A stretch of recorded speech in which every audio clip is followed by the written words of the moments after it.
बिहार के आनंदपुर नामक गांव में शिवनाथ नाम का एक गरीब युवक रहता था। उसका परिवार बहुत ही साधारण था। एक बूढ़ी माँ, एक बीमार छोटी बहन और खुद शिवनाथ। पिता का देहांत बचपन में ही हो गया था। खेती बाड़ी के लिए जमीन नहीं थी, बस कभी दूसरों के खेतों में मजदूरी करके पेट भर पाते थे। शिवनाथ बहुत मेहनती और सीधा साधा था। गांव में लोग उसकी ईमानदारी और मददगार स्वभाव की मिसाल देते थे।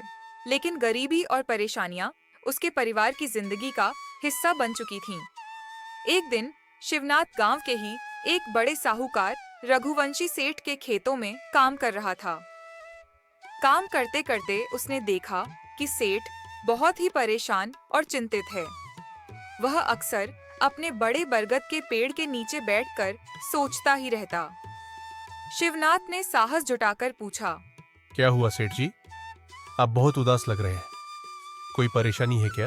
पहले तो सेठ ने गुस्से में कहा, अरे तू क्या समझेगा, तू तो अपनी रोटी के लिए रोज दूसरों के खेतों में काम करता है। मेरी मदद करने लायक तुझ में क्या है? लेकिन शिवनाथ मुस्कुराते हुए बोला, सेठ जी, परेशानी किसे नहीं होती, पर इंसान को कभी हिम्मत नहीं हारनी चाहिए। हो सकता है मैं कोई बड़ा आदमी न हूं, पर शायद मेरी बात आपके किसी काम आ जाए। सेठ को उसकी बातें थोड़ी अच्छी लगीं और धीरे धीरे उसने अपनी परेशानी बताई। दरअसल रघुवंशी सेठ के पिता ने गांव में बहुत बड़ी तहसील वाली जमीन छोड़ी थी। उस पर उनका और उनके चाचा के बेटे मुकुंद का आधा आधा हक था। लेकिन मुकुंद और उसका बेटा बलराम चालाकी से उस पूरी जमीन पर कब्जा कर चुके थे। वे ताकतवर और दबंग किस्म के लोग थे, जिनके पीछे गांव के कुछ रसूखदार लोग भी खड़े थे। सेठ ने कहा, मैं चाहे कितनी भी कोशिश कर लूं, मुकुंद और बलराम से अपनी जमीन वापस नहीं ले पा रहा। कोर्ट कचहरी में भी उनका ही पलड़ा भारी है। अब तो मेरी सारी मेहनत बर्बाद होती दिख रही है। शिवनाथ ने थोड़ी देर सोचा और कहा, सेठ जी, कोई भी परेशानी बिना हल के नहीं होती। अगर आप चाहें तो मेरे पास एक योजना है। सेठ ने उत्सुक होकर पूछा। अरे जल्दी बता, क्या योजना है? शिवनाथ ने कान में धीरे धीरे अपनी तरकीब समझाई। सुनकर सेठ की आंखों में चमक आ गई। वाह बेटा, अगर यह तरीका काम कर गया तो मैं तुझे इनाम में अपनी जमीन का हिस्सा दूंगा। शिवनाथ ने तुरंत कहा, नहीं सेठ जी, मुझे जमीन की जरूरत नहीं। आपके साथ न्याय करना ही मेरी सबसे बड़ी जीत होगी। शिवनाथ की चालाक योजना। अगले दिन शिवनाथ मुकुंद और बलराम के पास पहुंचा। नमस्ते सेठ जी, सुना है आप लोग गांव के सबसे बड़े जमींदार हैं। मुझे काम की तलाश है। अगर आपके यहाँ मजदूरी मिल जाए तो मेरी माँ और बहन का पेट भर जाएगा। बलराम ने पहले तो डांटकर भगा दिया, लेकिन फिर बोला, रुको, तुम तो सीधा साधा आदमी लगते हो। आओ हमारे खेतों में काम करो। शिवनाथ ने मेहनत और लगन से काम करना शुरू कर दिया।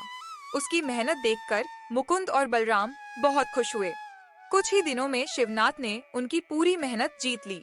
वह रात दिन खेतों पर काम करता और ऐसा दिखाता मानो उसका जीवन अब उन्हीं के भरोसे है। असली चाल।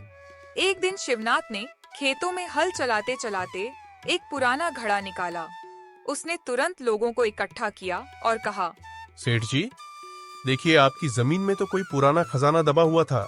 भीड़ इकट्ठा हो गई। मुकुंद और बलराम भी वहां पहुंचे। सब देखने लगे। घड़े में से कुछ पुराने सिक्के और एक पांडुलिपि निकली।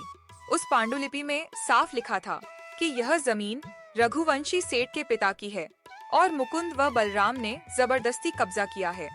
भीड़ देखकर थानेदार और गांव का सरपंच भी वहां आ पहुंचे। सबूत सबके सामने था। अब मुकुंद और बलराम घबरा गए। उन्होंने बहाने बनाने शुरू किए, लेकिन पूरा गांव उनके खिलाफ खड़ा हो गया। सरपंच ने कहा, अब सच कब तक छिपा रह सकता है? यह जमीन रघुवंशी सेठ की है। मुकुंद और बलराम ने धोखेबाजी की है। न्याय और इनाम। गांव की पंचायत ने फैसला सुनाया। जमीन का पूरा हक रघुवंशी सेठ को लौटा दिया गया। मुकुंद और बलराम को सबके सामने माफी मांगनी पड़ी और उन्हें चेतावनी दी गई कि अगर दोबारा ऐसा किया तो सख्त सजा मिलेगी। सेठ ने खुशी से शिवनाथ को गले लगा लिया। बेटा, तेरी बुद्धि और ईमानदारी ने मुझे मेरी जमीन लौटा दी। जैसा वादा किया था मैं अपनी जमीन का एक हिस्सा तुझे देता हूँ। शिवनाथ पहले तो मना करता रहा, लेकिन सेठ ने कहा, बेटा, मेहनत करने वाला ही असली मालिक होता है। तूने अपनी समझदारी और सच्चाई से तकदीर बदल दी। आज से तू भी जमींदार है। अंत गरीब मजदूर शिवनाथ अब मेहनती किसान बन चुका था। उसकी माँ और बहन का जीवन भी संवर गया। गांव के लोग उसकी ईमानदारी और बुद्धिमत्ता की मिसाल देने लगे। यह कहानी बताती है कि ईमानदारी और चतुराई से इंसान अपनी किस्मत खुद बदल सकता है।